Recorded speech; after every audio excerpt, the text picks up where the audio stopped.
Bismillahirrahmanirrahim. Assalamualaikum warahmatullahi wabarakatuh. Waalaikumsalam. Subhanallah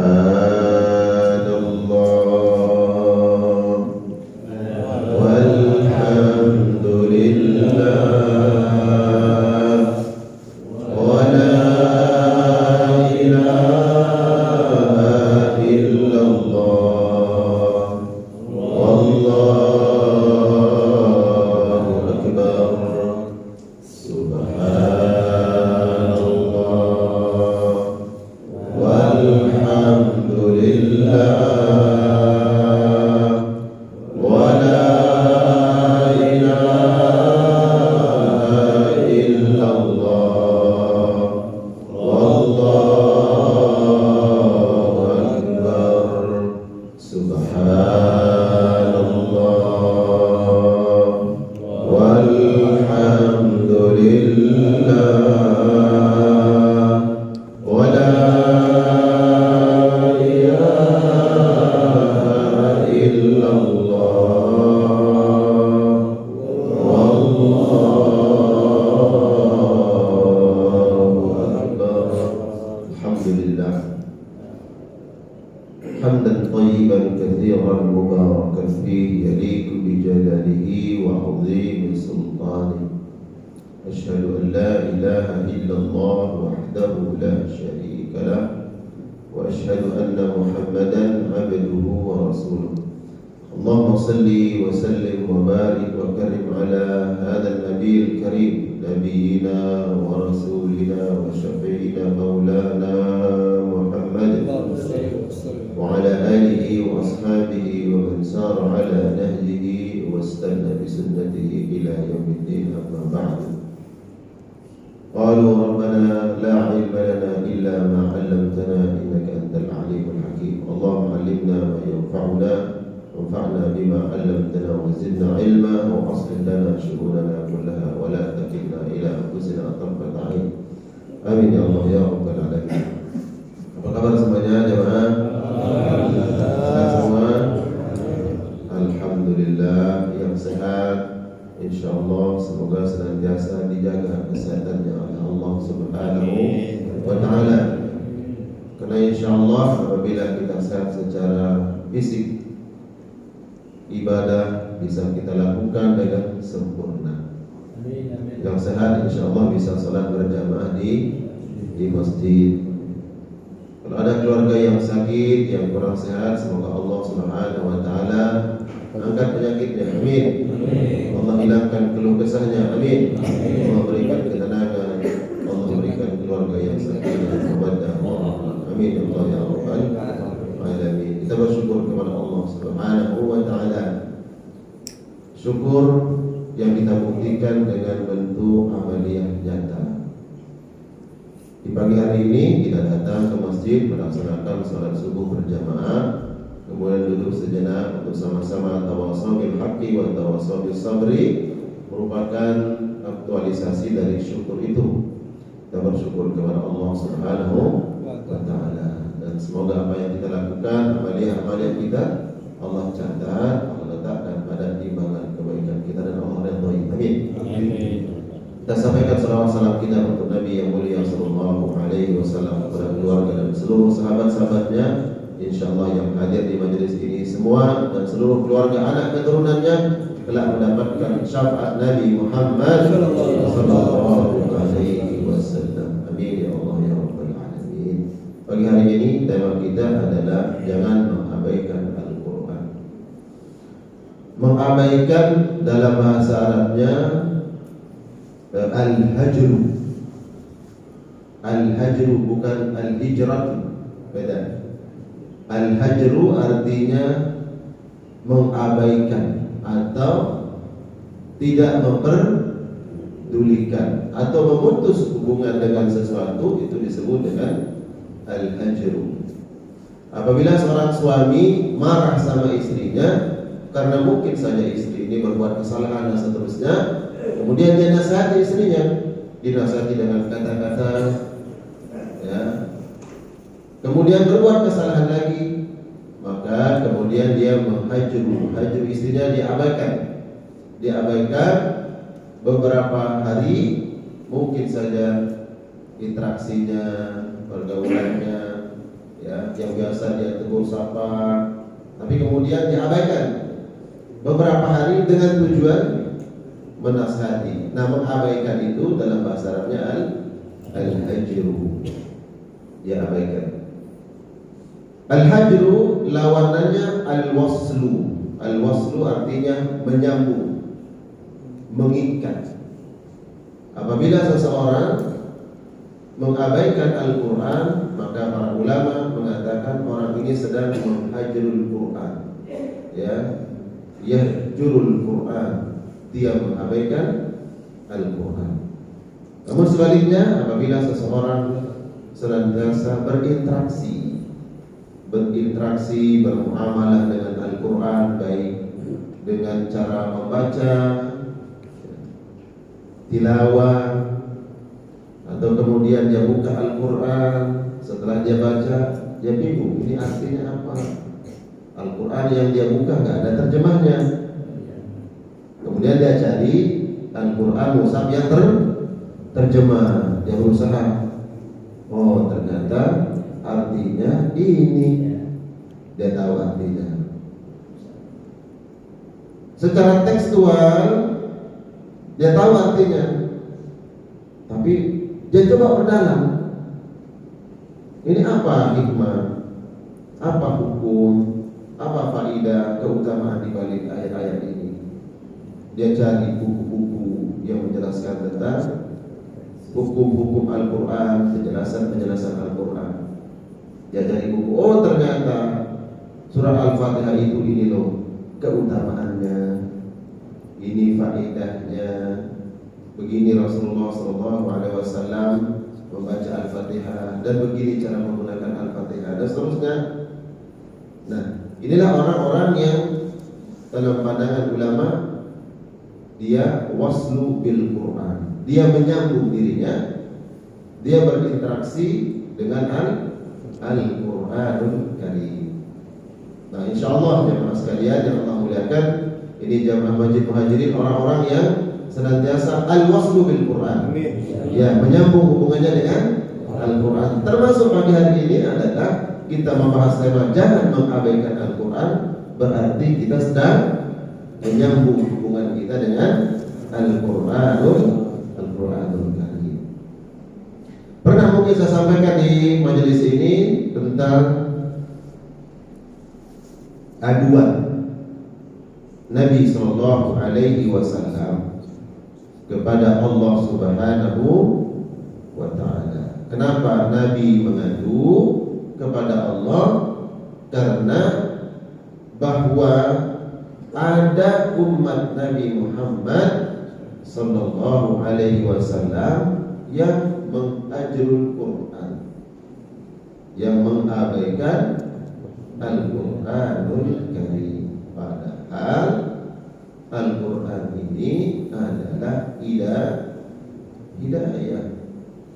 Al-Quran ini petunjuk hidup, penuntun dalam kehidupan, peta kehidupan. Tapi kenapa kemudian umat Nabi Muhammad Sallallahu Alaihi Wasallam banyak yang mengabaikan Al-Quranul Karim? Di dalam surat Al-Furqan ayat ke-30, Allah Subhanahu wa Ta'ala mengadu kepada Allah. Nah, kalau yang kemudian mendengar nih surat Al-Furqan ayat 30, bukan hanya mendengar, nanti sampai rumah dan coba cek, benar enggak? Dia cari, buka mushafnya, buka Al-Quran.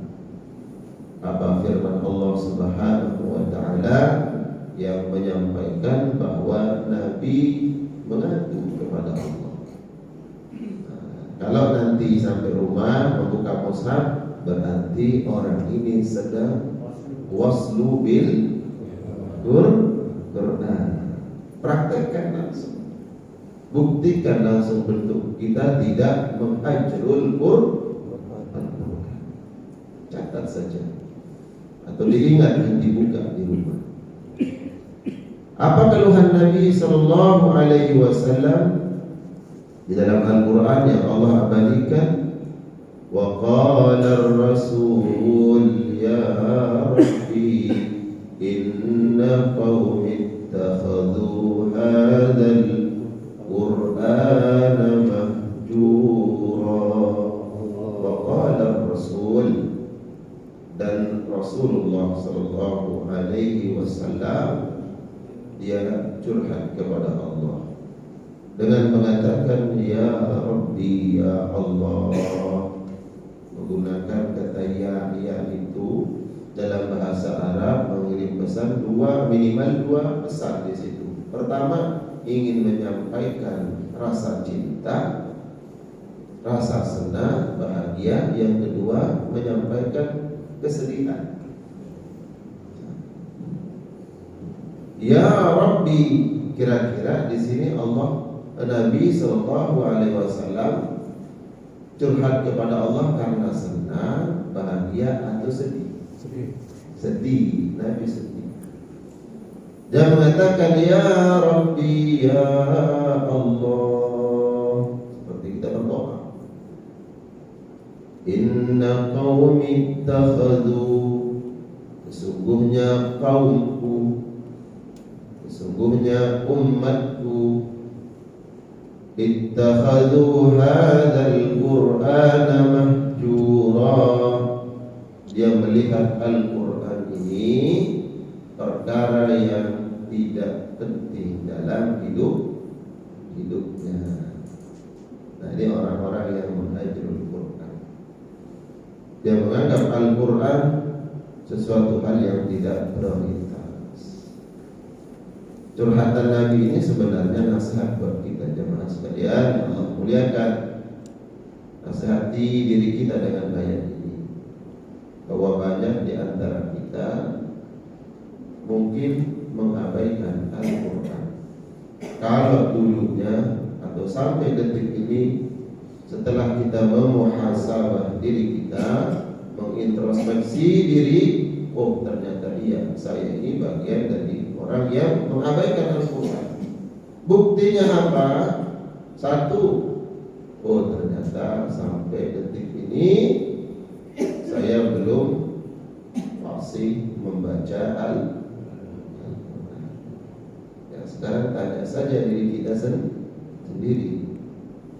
Kalau seandainya bacaan kita ini belum benar sesuai dengan kaidah tajwid sebagaimana yang diajarkan oleh malaikat Jibril kepada Nabi kepada para sahabat tabi'in, Nabi terus kepada ulama, teori-teori itu kemudian dibuat oleh para ulama cara membaca yang benar. Nah, itu sebagai tolak ukur kita.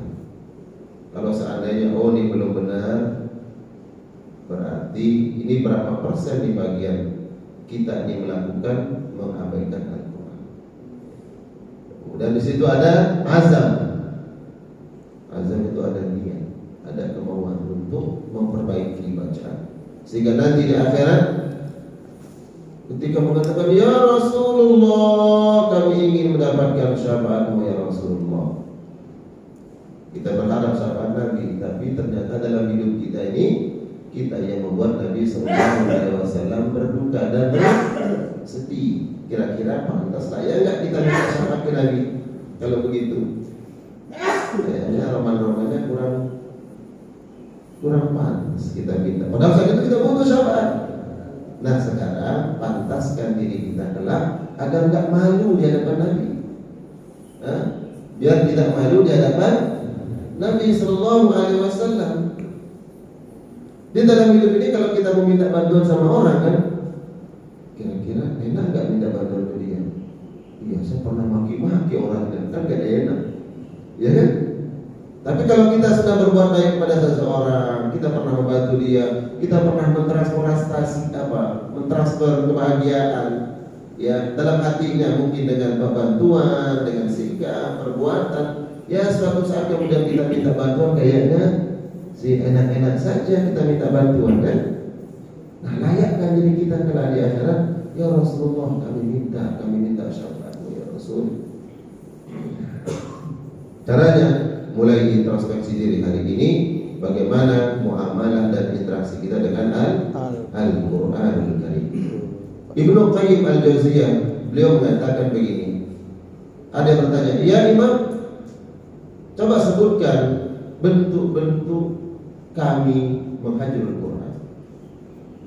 Tanda-tanda bahwa kami ini mengabaikan Al-Quran." Kemudian beliau mengatakan dalam makalah beliau, saya langsung bahasa Indonesianya. Satu, kata beliau, apabila kalian enggan membaca Al-Quran, ya, apabila seseorang enggan membaca Al-Quran, maka ini bentuk hajrul Quran.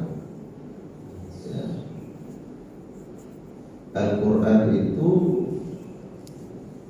kalamullah, firman Allah Subhanahu wa ta'ala, yang Allah perintahkan kita untuk membacanya.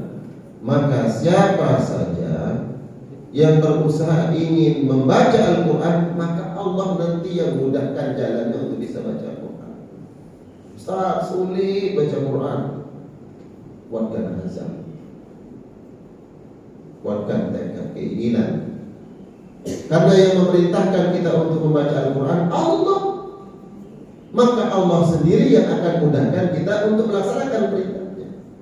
Dan Al-Quran kalamun, maka Allah yang mudahkan. Di dalam Al-Quranul Karim banyak ayat-ayat yang memerintahkan kita untuk bertilawah, membaca Al-Quran. Di dalam surat Al-Ankabut ayat 45 Allah Subhanahu wa ta'ala berfirman, A'udzu billahi minasyaitonir rajim, utlu ma uhiya ilaika minal kitab wa aqimis shalah. Wahai Muhammad, baca Al-Quran ini yang kami turunkan kepada Nabi. Itu udah setiap saat, Pak.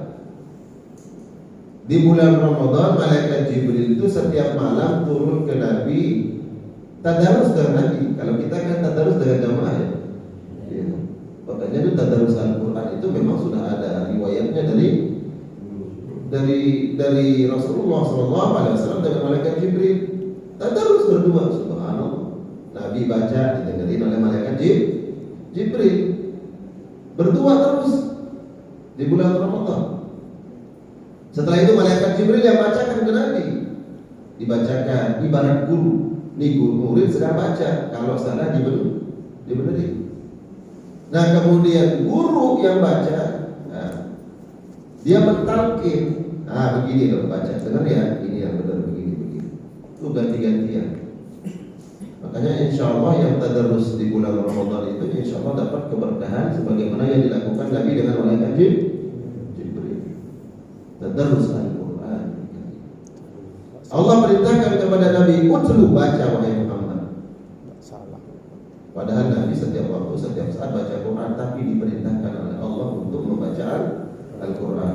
Karena itu kata ulama sebenarnya perintah-perintah membaca Al-Quran, ya, di dalam Al-Quran itu kepada Nabi sebenarnya umatnya yang dituju. Ya. Nabi pun rajin baca Quran, yang sudah jaminannya surga, dilindungi oleh Allah, dijaga, dia maksud enggak jauh-jauh dari Al-Quran. Lah kita, ya, pahala Allah ala fisawab. Kemudian bagaimana penjagaan Allah terhadap diri kita, Allahu a'lam. Padahal Allah turunkan Al-Quran ini sebagai perisai. Kalau ada orang yang baca Quran di pagi harinya, itu perisai buat dia, baik dari gangguan-gangguan yang zahir ataupun yang batin. Yang zahir, yang nampak, ataupun yang gaib, yang tidak nampak. Itu Al-Quran itu sebagai benteng. Nabi mana ada syaitan berani, ya, menyakiti Nabi. Kalaupun ada tuh ibrit, kerajaannya setan tuh yang ingin menyulut Nabi. Tapi Nabi tetap baca Quran, termasuk sebagai wiqayah, sebagai benteng. Nah, Allah perintahkan di dalam Al-Quran, "Utslu ma uhiya ilaika minal kitab." Baca Al-Quran ini yang diturunkan kepadamu wahai Muhammad. Seolah-olah Allah mengatakan, wahai umat Nabi Muhammad, bacalah Al-Quran ini yang diturunkan kepada Nabimu,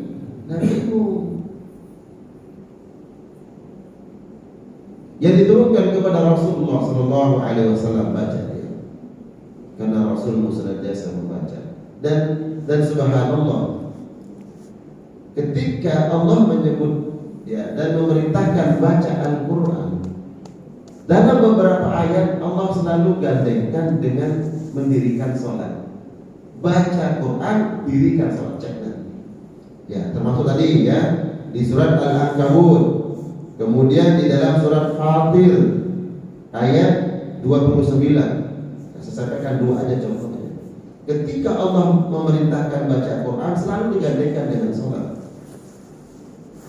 Ini menunjukkan pentingnya kita berinteraksi dengan Al-Quran, sebagaimana urgennya sholat dalam apa? Dalam agama ini. Kalau ada orang yang tidak sholat, bagaimana hukumnya? Ada nih, kita punya tetangga, dia nggak pernah sholat, namanya Pak Soleh. Di sini ada namanya Pak Soleh, Pak? Nggak ada.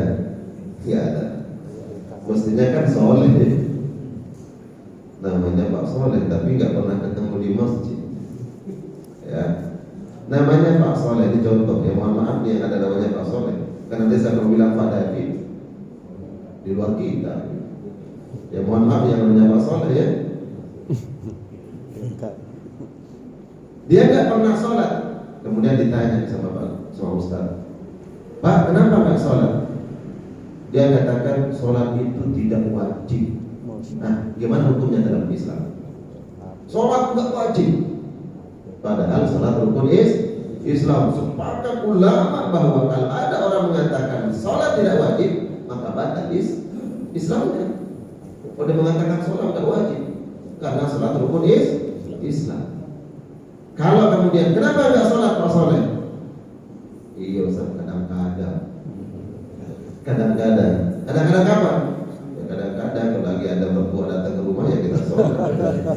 Maklum. Dan seterusnya. Ya kalau lagi mood, ya lagi enak batinnya sholat. Kalau lagi puyeng, ngapain sholat? Nah, berarti ini orang masih berpandangan wajib sholat. Tidak melaksanakan sholat berarti dosa besar, tapi tidak menggugurkan Islam. Ada penting sholat itu. Sholat itu penting. Lalu kenapa Allah selalu gandengkan sholat dengan baca Quran? Tidaklah sesuatu ini digandengkan, ya, didudukkan pada suatu hal yang setara, melainkan dua ini penting. Ya. Kalau sekarang sholat umpamanya, sholat baca apa Pak? Yang wajib dibaca dalam sholat apa? Al-Fatihah. Kira-kira kalau tidak bisa baca Al-Quran, pas nggak Al-Fatihah? Ada sih Pak, yang dia nggak belum baca, tapi pas bacaannya. Ada anak kecil yang biasa dididik sama orang tuanya mendengar Al-Quran secara audio visual, dibacakan Al-Quran. Subhanallah, fasih sebagaimana saya sudah baca Quran, tapi disuruh baca ini apa nih? Dia nggak ngerti, dia belum tahu karena masih kecil Pak. Tapi mohon maaf, kalau orang yang sudah tua biasanya beda. Kalau sudah nggak bisa baca Quran, mohon maaf, ya biasanya bacaannya pun belum benar. Ini untuk apa? Untuk mengoreksi diri kita masing-masing. Kita nggak butuh orang, ya, bacanya belum benar, nggak usah. Itu guru nanti yang bilang gitu. Ya kalau sama kawan jangan. Ya, tunjuk diri kita sendiri. Oh, kayaknya ini belum benar. Yang sudah bagus, kan lagi bacaannya. Ya, yang bagus bacaannya, pahami artinya. Yang sudah paham artinya, coba gali lagi itu apa hukum-hukumnya. Boleh, banyak sekarang media, ya buku-buku yang insya Allah membantu kita untuk tidak menghajrul Al-Quranul Karim.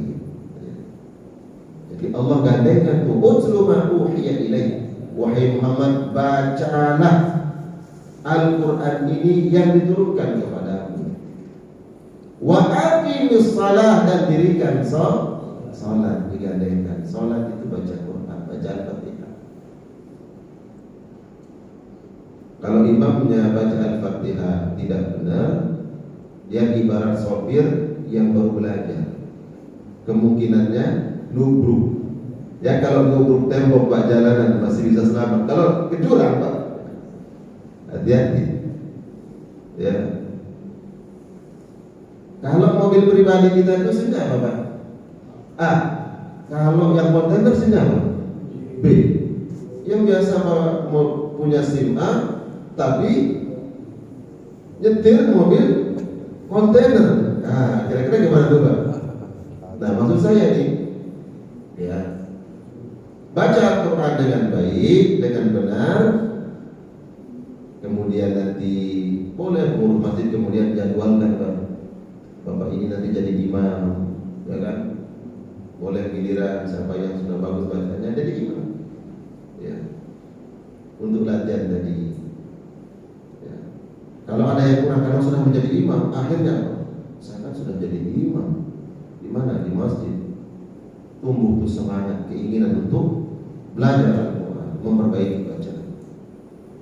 Kemudian di dalam surat Fatir ayat 29 Allah gandengkan lagi perintah membaca Al-Quran dengan mendirikan salat. Innal ladzina yatluna kitaballah, ya, wa aqamus shalah wa anfaqu mimma razaqnahum sirran wa alaniyah yarjuna tijaratan lan tabur. Mereka yang membaca Al-Quran dan mendirikan salat dan mengeluarkan hartanya di jalan Allah, mereka inilah yang akan mendapatkan perbendaharaan ghanimah yang tidak akan pernah habis. Ya, tijaratan lan tabur. Tijarah itu adalah keuntungan. Kalau sekarang kita bisnis nih, tiba-tiba untungnya bukan 100 kali lipat. Ya Allah, tiba-tiba Allah bukakan 1000 kali lipat keuntungannya. Kira-kira senang ya? Wah, bahagia, senang. Nah, Allah akan berikan itu keuntungan yang tidak akan ada habis-habisnya. Allah sebutkan, baca tilawah Al-Quran, mendirikan salat dan mengeluarkan harta di jalan Allah. Yang intinya digandengkan lagi oleh Allah, digandengkan membaca Al-Quran dengan salat. Jadi, agar kemudian kita tidak termasuk orang yang mengabaikan Al-Quran. Jadi yang pertama kata Ibnu Qayyim al-Jauziyah, orang yang hajrul Quran, yang mengabaikan Al-Quran, orang yang enggan membaca Al-Quran. Yang kedua kata beliau, orang yang tidak ada semangat untuk memahami dan mentadabburi ayat-ayat Al-Quran. Allah. Dia baca,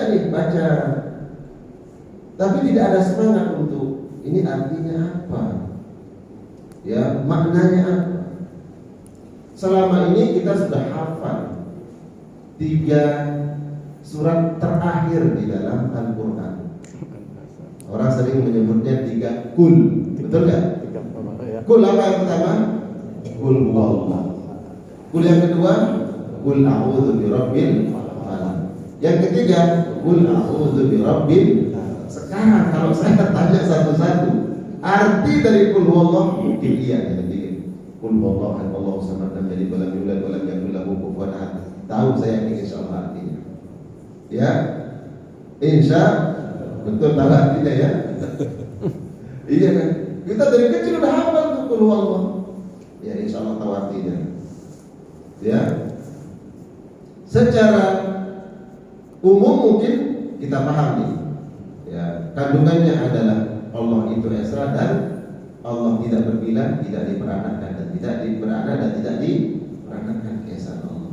Naik kul Qul a'udzu birabbil falaq. Kira-kira saya tanya sekarang arti al-falaq apa? Wah, berarti masuk kita pada pendapat Ibnu Qayyim. Qul a'udzu birabbil falaq.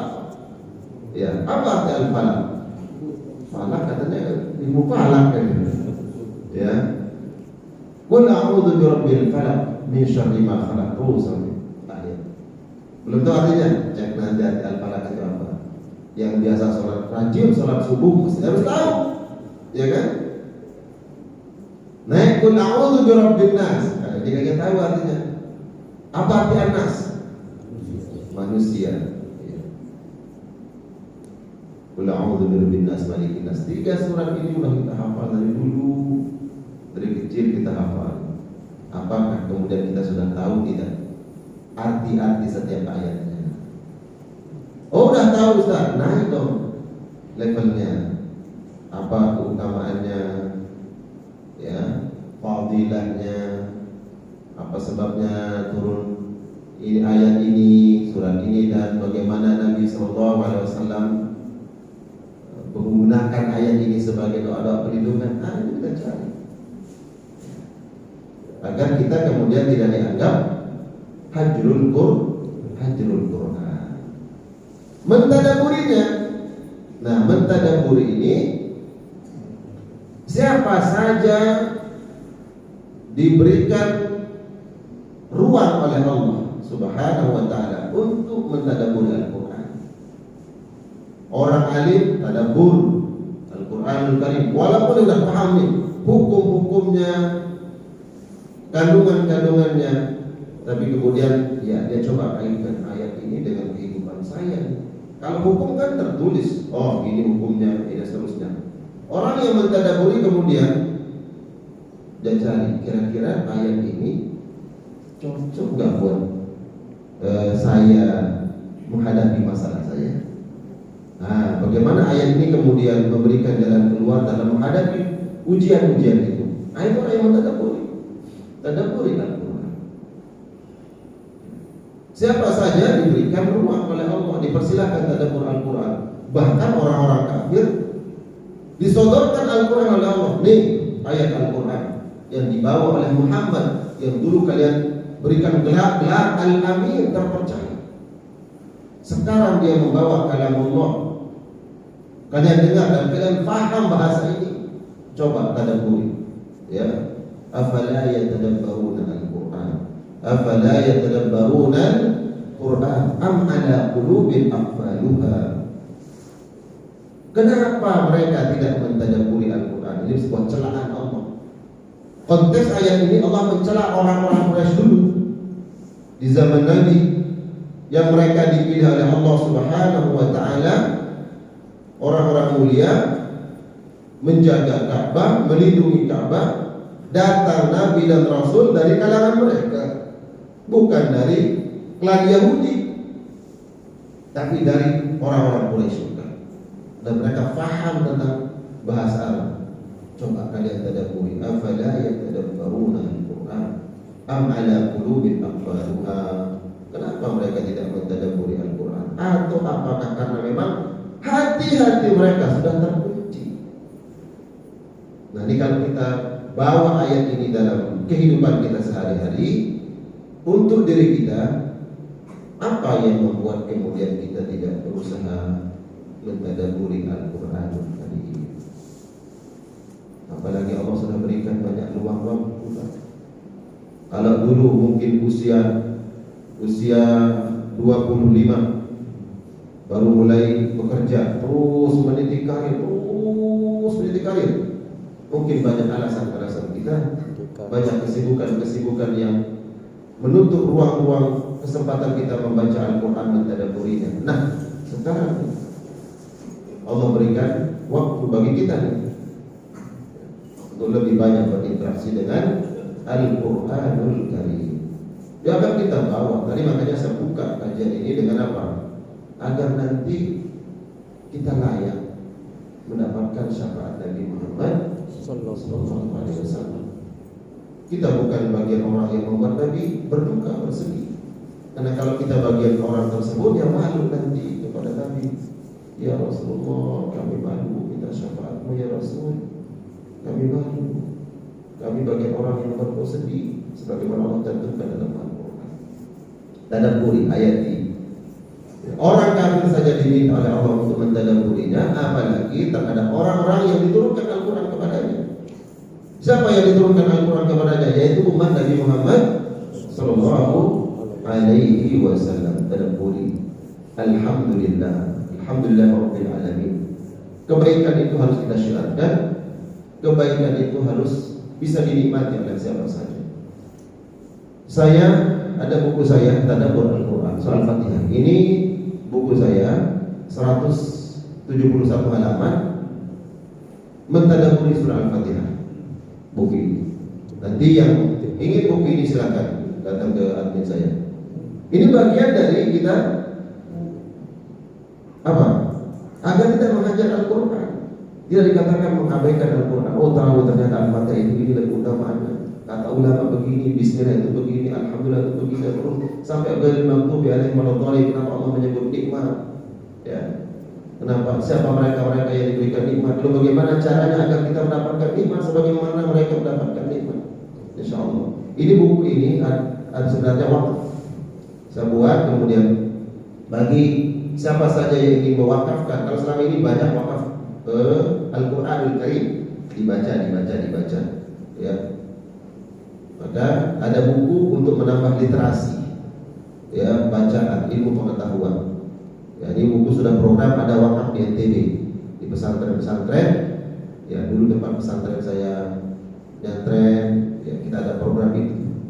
Untuk apa? Ini bicara tentang akhirat, Pak. Ini bicara tentang akhirat. Ini bicara nanti kita minta syafaat kepada Nabi Muhammad sallallahu alaihi wasallam. Oh, ternyata Bismillah yang selama ini kita baca begini maknanya. Kandungan Al-Fatihah itu begini. Ya. Kemudian kisah teladan bagaimana orang-orang yang mengamalkan Al-Fatihah dan seterusnya. Jadi agar kita tidak termasuk orang-orang yang mengabaikan Al-Quran, maka di antara caranya adalah kita berusaha memahami arti kandungannya dan berusaha untuk mentadabburi Al-Quranul Karim. Ya. Apakah penting mentadabburi dan memahami Al-Quran? Ya penting. Ya penting, Pak. Sekarang saya bertanya, Bapak ini mau ke suatu tempat yang kita nggak paham tempat itu, dan memang kita harus datang ke tempat itu. Maka apa yang kita butuhkan? Kita butuh petunjuk. Ini kita berada di riwayat mana, kiblatnya mana. Anggaplah sekarang di suatu tempat yang kita susah mengakses, mana barat, ya, mana timur dan seterusnya. Maka kita butuh apa?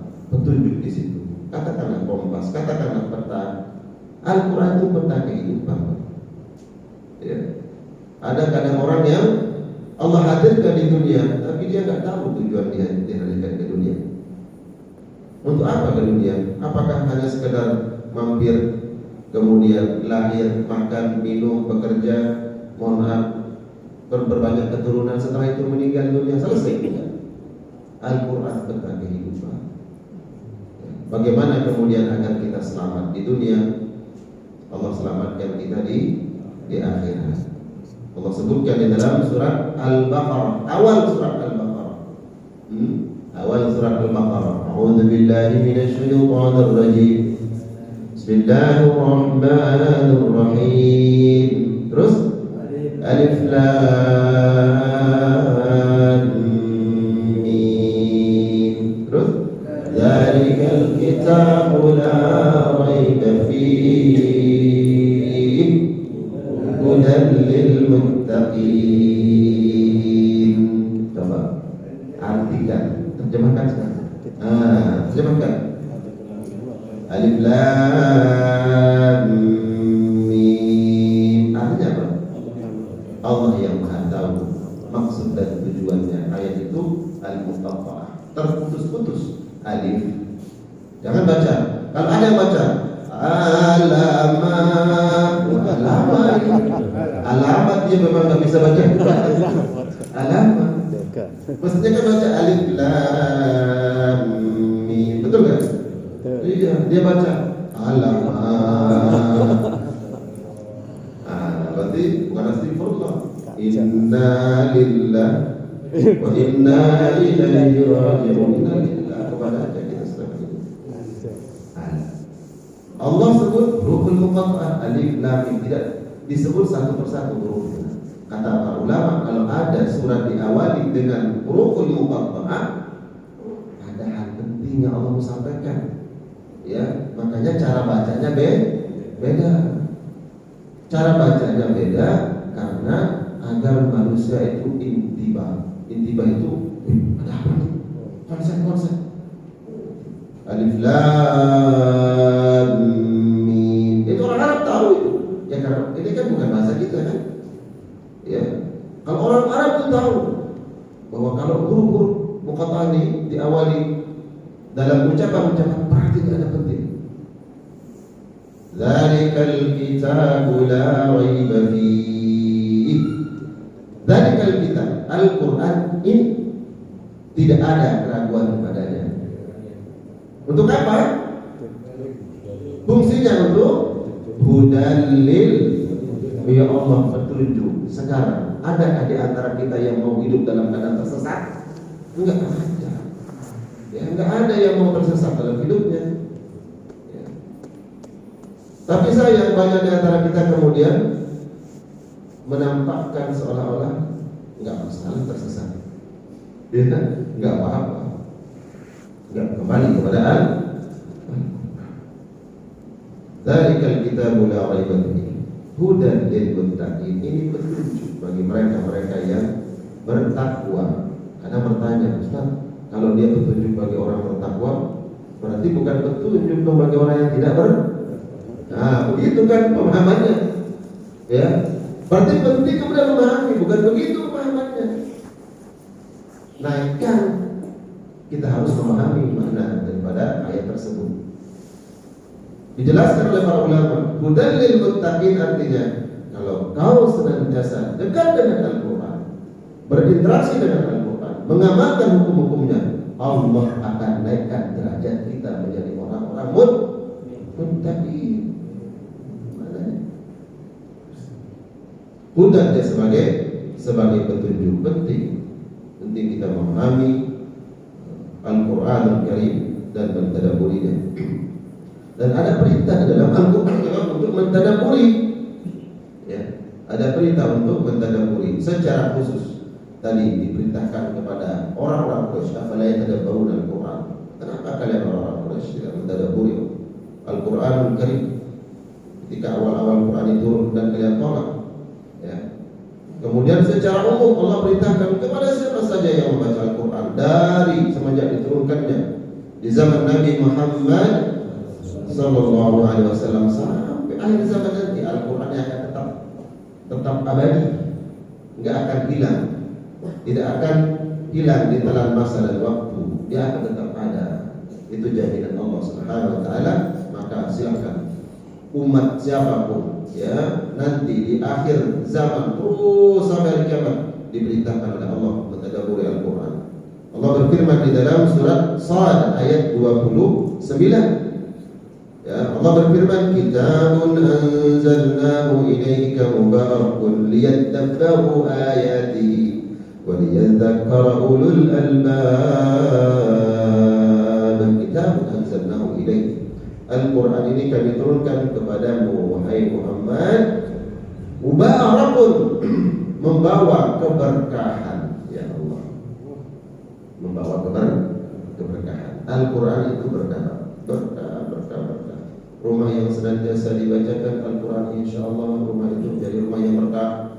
Keluarga insyaAllah yang kehidupan sehari-hari dibangun keluarga dengan Al-Quranul Karim, hukum-hukum, akhlak-akhlak yang ada dalam Al-Quran diamalkan, dipraktekkan dalam rumah tangga, maka insyaAllah rumah tangga menjadi rumah tangga yang berkah. Anak-anak yang ditanamkan nilai-nilai Al-Quran, insyaAllah menjadi anak keturunan yang berkah. Berkah itu apa? Bertambah kebaikan, bertambah kesenangan, bertambah kebahagiaan. anak-anak kita ketika dekat dengan Al-Quran, insya Allah anak menjadi qurratu a'yun, penyejuk mata, penyejuk hati, insya Allah. Baik, itu yang kedua. Yang terakhir, agar kita tidak termasuk orang-orang yang tidak termasuk orang-orang yang menghajar Quran. Jangan sampai kita termasuk orang-orang yang mengabaikan Al-Quran. Ya, maka kata beliau Ibnu Qayyim, orang yang tidak mau mengamalkan Al-Quran, inilah orang-orang yang menghajarul Quran, mengamalkan. Nah, kita kan perlu tahu hukum-hukum dalam Al-Quranul Karim, sehingga kemudian kita mampu untuk mengamalkan Al-Quran. Banyak hukum-hukum dalam Al-Quran. Coba hukum apa yang dalam kehidupan, hukum yang ada dalam Al-Quran apa? Hukum waris Allah cantumkan dalam Al-Quran. Ya, pernikahan, ya, berdagang, banyak lagi, hutang piutang ada dalam Al-Quran. Maka jadikan Al-Quran sebagai pedoman. Keluarga yang ingin membagi harta warisan, Allah hadirkan hukumnya dalam Al-Quran, sehingga menutup ruang-ruang pertikaian, pertengkaran.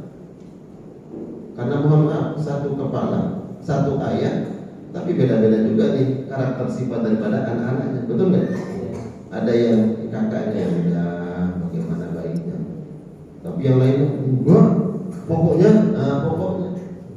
Ya, agar kemudian tidak terjadi pertikaian, pertengkaran, perselisihan, Al-Quran hadir sebagai solusi, ada hukum-hukumnya. Maka siapa saja yang kembali kepada hukum Al-Quranul Karim berkah. Wa ma kana lil mu'minin wa la mu'minatin idza qada Allahu wa rasuluhu amra ay yakuna lahumul khiyaratu min amrihim wa man ya'sillaha wa rasulahu faqad dhalla dhalalan mubina. Orang yang mengaku beriman kepada Allah, baik laki-laki ataupun perempuan, maka sejatinya harus tunduk dengan hukum Al-Quran. Itu Al-Quran dan soal azab menyebutkan sejatinya tunduk, patuh, manut, ya, terhadap hukum-hukum Al-Quranul Karim. Kalau sudah mengaku beriman kepada Allah, baik laki-laki ataupun perempuan, maka tidak layak, tidak pantas kemudian mencari hukum yang lain, ya, mencari hukum yang lain. Jadikan dia sebagai sumber dari segala hukum, ya, istinbat hukum, mengambil. Kita kemudian, oh ini hukumnya bagaimana? Kita tidak menemukan dalam kehidupan sehari-hari solusinya. Ternyata ada hukumnya dalam Al-Quranul Karim. Orang bertikai dalam rumah tangga, kembali kepada Al-Quran. Ya. Al-Quran menyebutkan kalau ada rumah tangga nih, suami istri sudah tidak menemukan titik temu, maka agar bisa langgeng rumah tangga tersebut, Al-Quran silakan kau cari pihak ketiga. Mungkin nanti pihak ketiga ini bisa memperbaiki hubungan rumah tangga. Ini ego, itu ego, dan semuanya nggak menemukan titik temu. Kata Al-Quran, cari pihak ketiga. Siapa yang bisa menasihati? Ya, siapa yang bisa memberikan jalan keluar solusinya? Ada dalam Al-Quran. Ini contoh-contoh. Makanya kemudian Al-Quran kita jadikan sebagai pedoman di hidup, agar insya Allah kita bukan termasuk orang-orang yang menghajarul Quranul Karim, insya Allah. Dan ini kajian pagi hari ini, insya Allah bagian kita minta kepada Allah, ya Allah, semoga hadirnya kami di pagi hari ini mengikuti kajian yang temanya agar tidak mengabaikan Al-Quran. Bagian cara kami membuktikan bahwa kami tidak menghajarul Al-Quran Karim. Barakallah, dengan waktunya. Silakan bagi jemaah yang ingin bertanya, ada yang ingin berjelas, silakan. Apa? Ya. Assalamualaikum warahmatullahi wabarakatuh. Waalaikumsalam warahmatullahi wabarakatuh. Hubungannya sama Aidrus sama Wasir.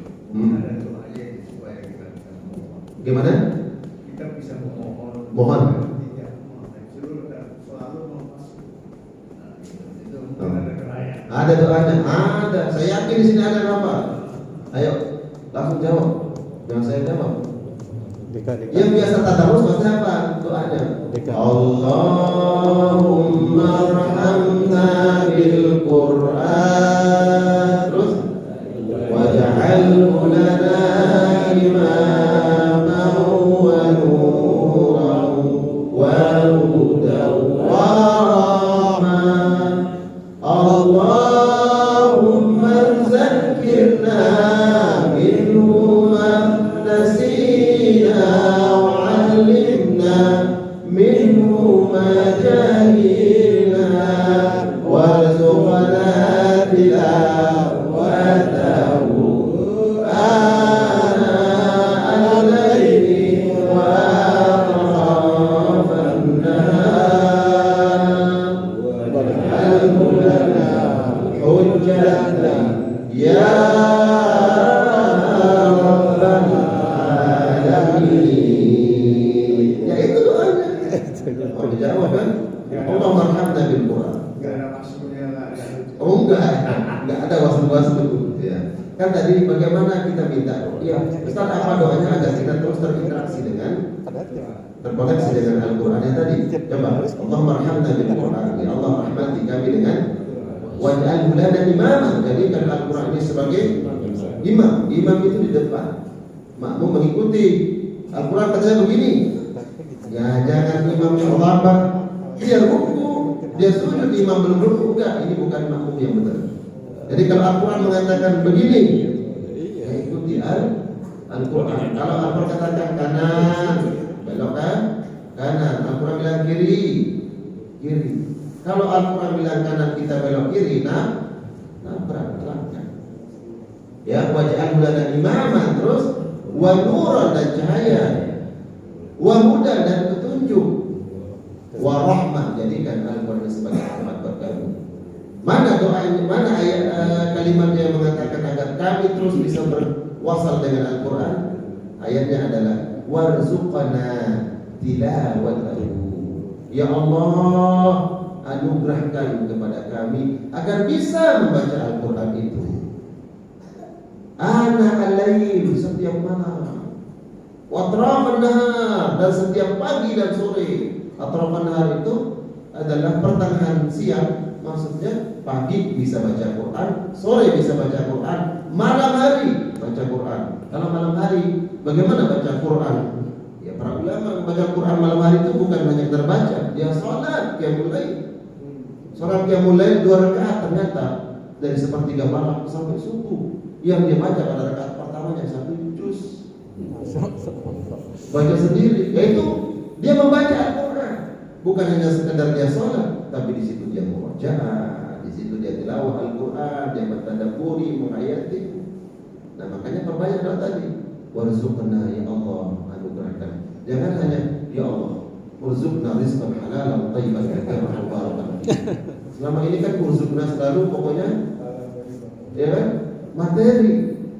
Materi Allah berikan kami rezeki ini, boleh, bagus. Dan itu memang minta yang rezeki yang halal. Tapi pernahkah kita memperbanyak doa, ya Allah berikan kami rezeki? Rezeki apa? Membaca Al-Quran.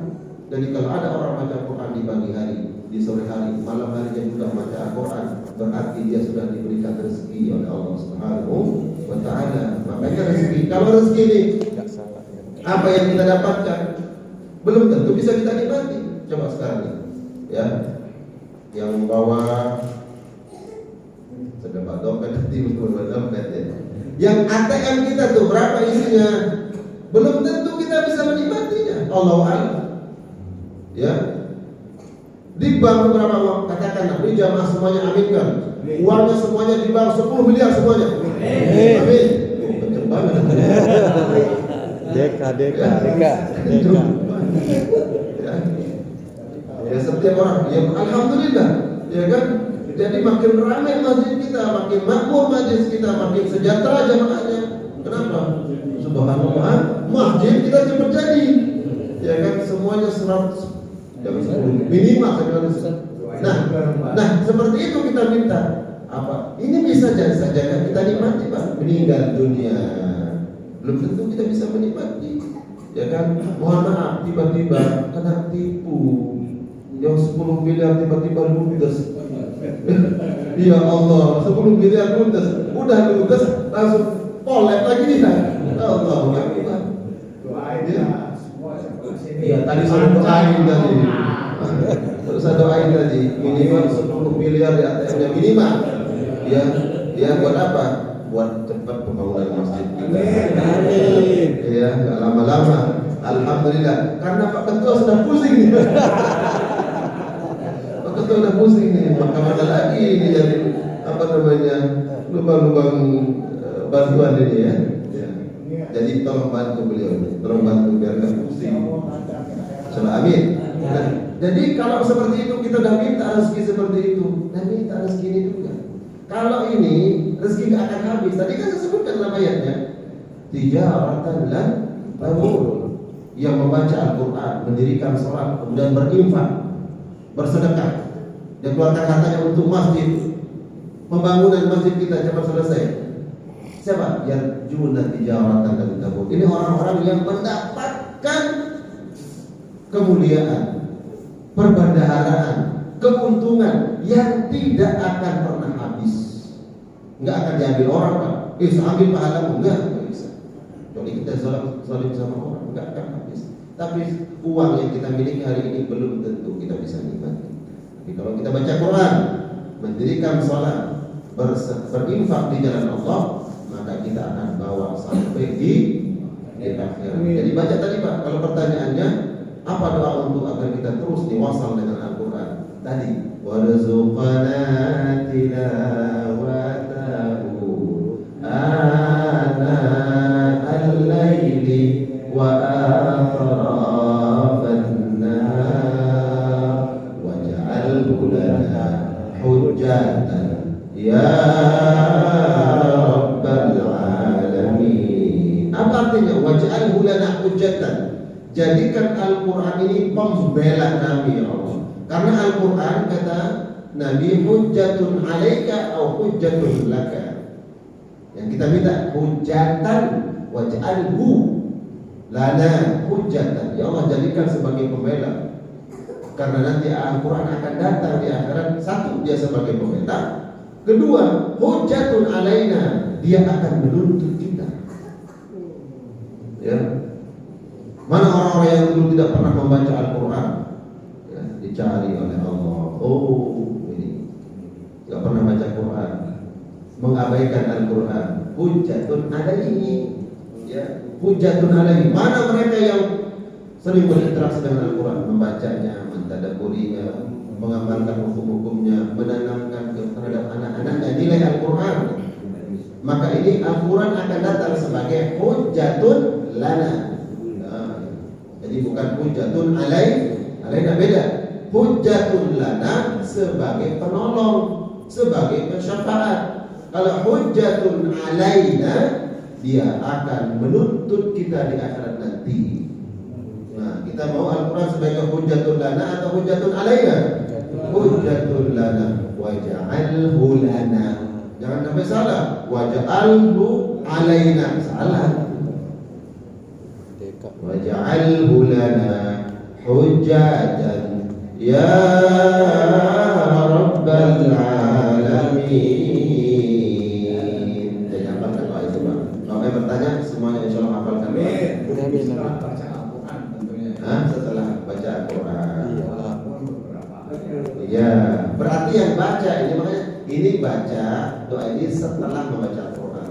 Kalau ada orang yang belum baca ini doang, doanya doang tapi nggak pernah baca, waduh, apa kata dunia? Dia cuma baca doanya doang.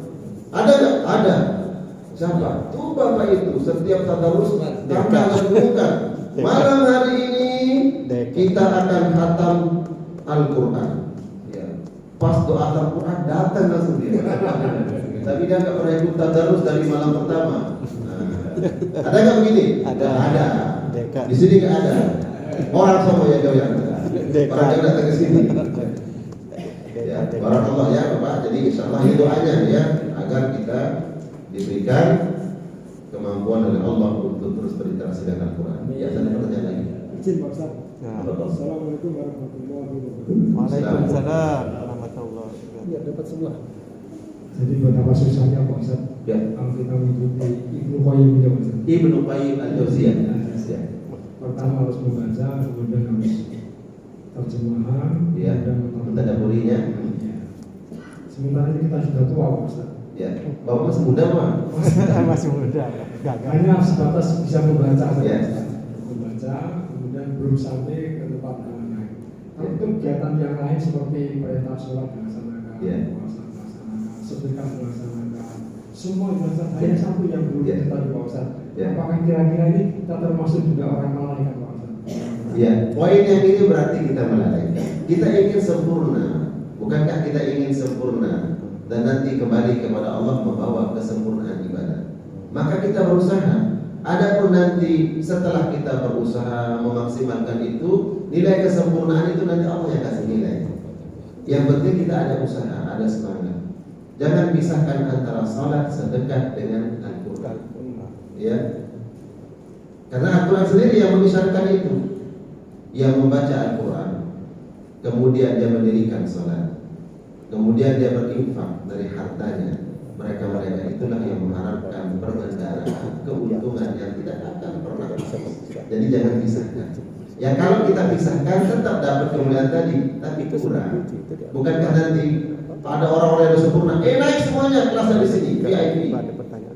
Kita pun naik, belum sempurna. Kita didudukkan di kelas bawah. Bukan berarti mohon maaf, mungkin kita selamat, kita dimasukkan ke dalam surga, tapi kita nggak bisa naik ke level yang tinggi. Jadi berusaha sempurnakan. Ya, tilawah Al-Qur'annya, kemudian salatnya dan infak sedekah.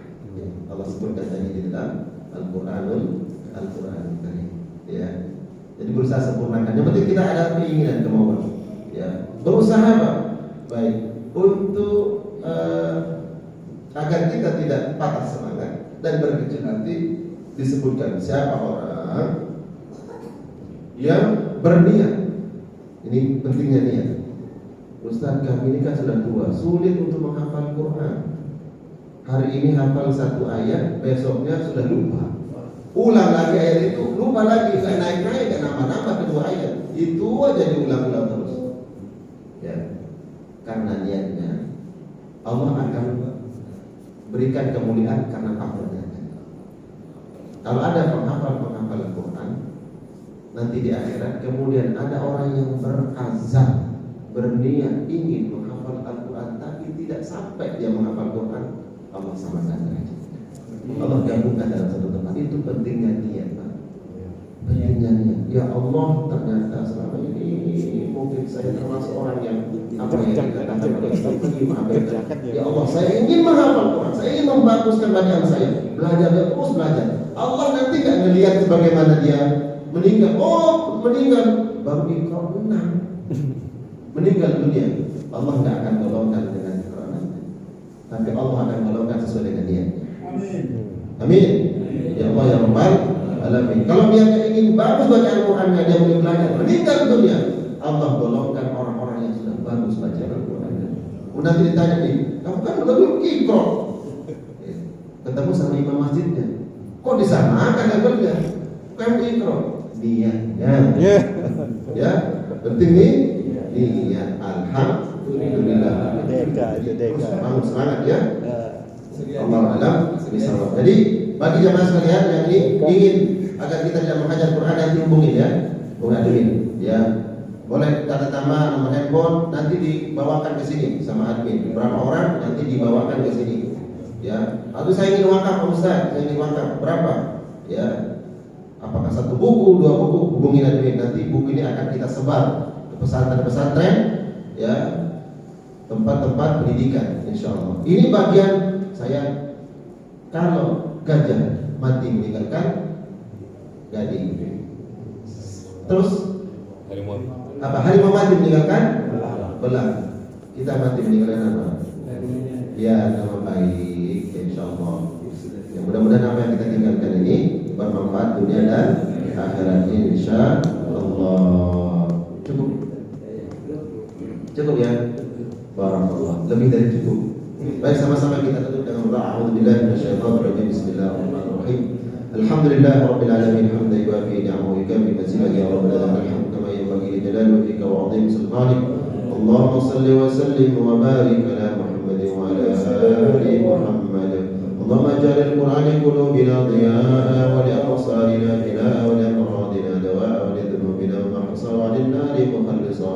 اللهم إنا نسألك أن تجعل القرآن العظيم ربيع قلوبنا ونور صدورنا وجلاء أحزاننا وذهاب همومنا وغمومنا وارزقنا تلاوته آناء الليل وأطراف النهار يا رب العالمين. اللهم اغفر لنا ذنوبنا ولوالدينا وارحمنا وارحمهم كما ربونا صغارا.